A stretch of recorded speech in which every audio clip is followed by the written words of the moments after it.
Hey there, Jaguars. For the third week of Madison Central football, we took our first away trip to North West Rankin, where we took on the Cougars. There is an update before we get started on C.J. Barney, who left last week with a lower leg injury. That injury is going to keep him out for the next couple weeks as it heals.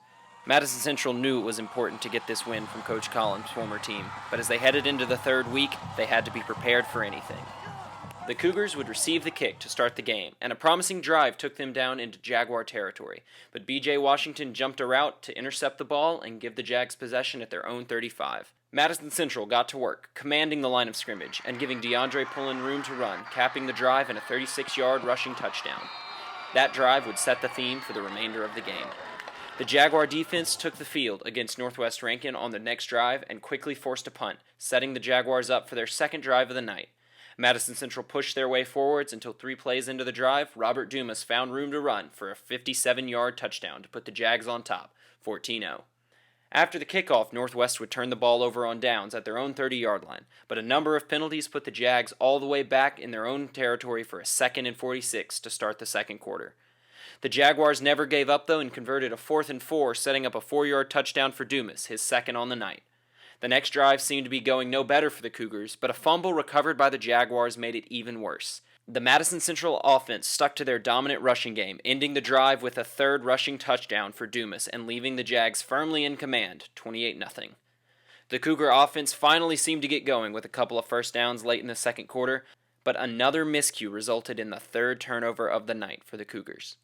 The Jaguars managed to get into field goal range before the end of the half, where Max Zulaga knocked in a 22-yard attempt, his first on the year, to put the Jaguars on top 31-0 at the half. The Jaguars received to start the second half and picked up right where they left off, but in the red zone, MC slipped up, fumbling the ball, which the Cougars recovered. The defense, however, didn't budge, and after a return by Washington down to the 2-yard line, Robert Dumas would punch in his 4th touchdown of the night, putting the Jags up 38-0. After that, the game slowed down, as second string was able to take their first real snaps of the season.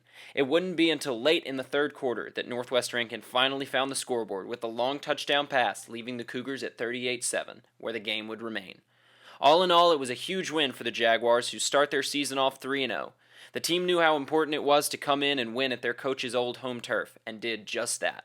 You know, it's kind of a weird thing standing on this side of the field. You know, spent 6 years over there, a lot of good people over here, but anytime you get a win, it's big. It was a rivalry week. It's a pretty special feeling.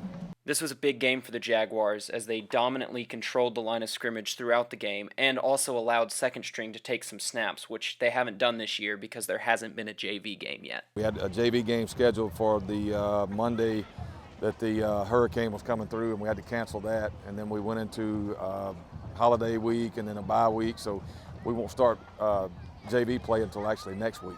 Well, there you have it, Jaguars. Madison Central takes a huge win over North West Rankin to get to 3-0. Be sure to join us next time in Starkville when we take on the Yellow Jackets.